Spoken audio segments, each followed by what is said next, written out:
À la faveur de leur précieuse victoire face à l'Esba, 3-2, les Canaries poursuivent leur remontée au classement général.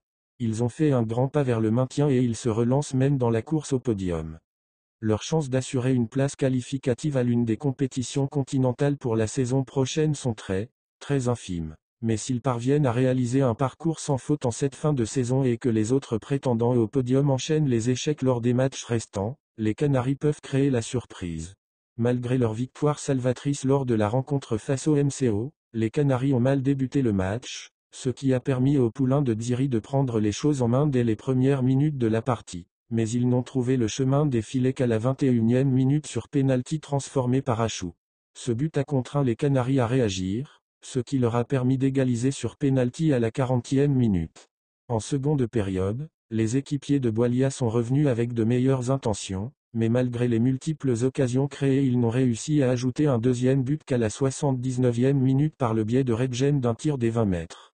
Mais les Canaries se sont fait surprendre 2 minutes plus tard par Adjiki, à la suite d'un corner bien botté par Achou, parvient à égaliser de la tête. Mais la joie des locaux n'a été que d'une courte durée puisqu'après un pénalty sifflé en faveur de Boilia à la 88e minute, Mamri qui a transformé le premier pénalty de son équipe ne trouve aucune peine pour inscrire le troisième but de son équipe.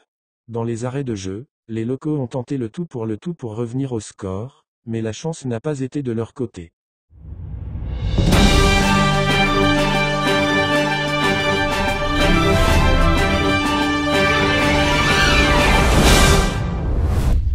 Depuis son élection à la tête du conseil d'administration, l'ancien ministre de la Jeunesse et des Sports Ould Ali El Hadi a multiplié les déclarations pour tenter de redonner espoir aux fans. Il leur promet monts et merveilles en leur assurant qu'il est conscient de l'héritage que représente ce club et qu'il fera tout pour que la JSK redevienne comme elle était avant.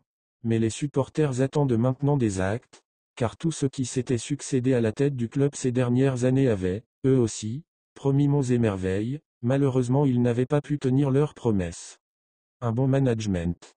Malgré la décision des responsables de Mobili de mettre tous les moyens pour que la JSK impose de nouveau sa suprématie non seulement au niveau national mais aussi au niveau continental, le président Ould Ali El Hadi doit trouver un plan de management qui permettra au club d'avoir d'autres ressources de financement pour qu'il puisse faire de la JSK l'un des géants de l'Afrique.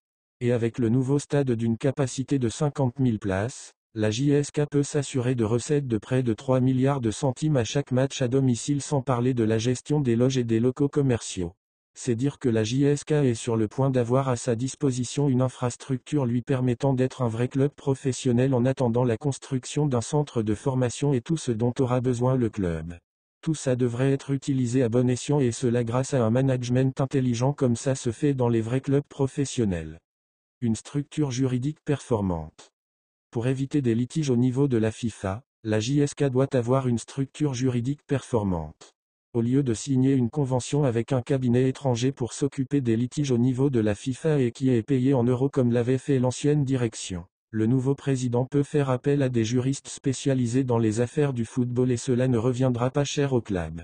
La JSK avait perdu plusieurs affaires au niveau de la FIFA et elle était contrainte de payer des sommes conséquentes à certains de ses anciens joueurs et entraîneurs et cela ne doit plus se reproduire à l'avenir surtout que Mobili a mis tous les moyens pour que la JSK puisse avoir des structures fortes et performantes. Un staff médical compétent.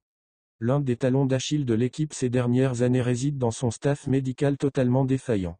Le cas du gardien Shamseddine Rahmani qui était resté près de 2 mois avant qu'il ne soit obligé de se faire opérer de son épaule dénote de l'incompétence du staff médical.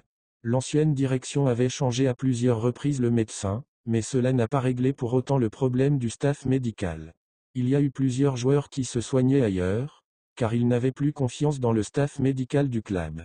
L'une des mesures que devrait prendre le président Ould Ali El Hadi est l'installation d'un staff médical. Il faudra des médecins spécialisés dans la médecine sportive. Les clubs européens où le professionnalisme n'est pas un vain mot, le staff médical est aussi important que le staff technique. Il ne faut pas que pour une simple blessure ou un faux diagnostic, l'entraîneur sera obligé de se passer d'un ou de certains de ses joueurs pendant plusieurs semaines.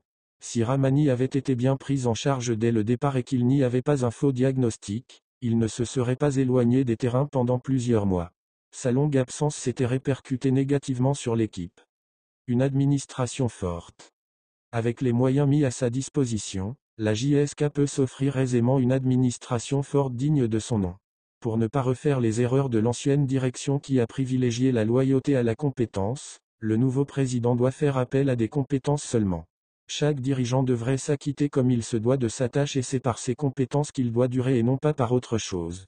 Le président Ould Ali El Hadi est en train sûrement d'observer tout ce qui se passait avant de décider d'entreprendre sa révolution. L'administration de la JSK est presque une coquille vide ces dernières années et il est temps de remédier à cette situation. Un centre d'entraînement.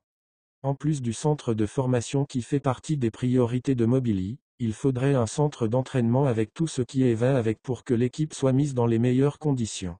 La JSK doit avoir son propre lieu d'hébergement au lieu d'aller dans les hôtels.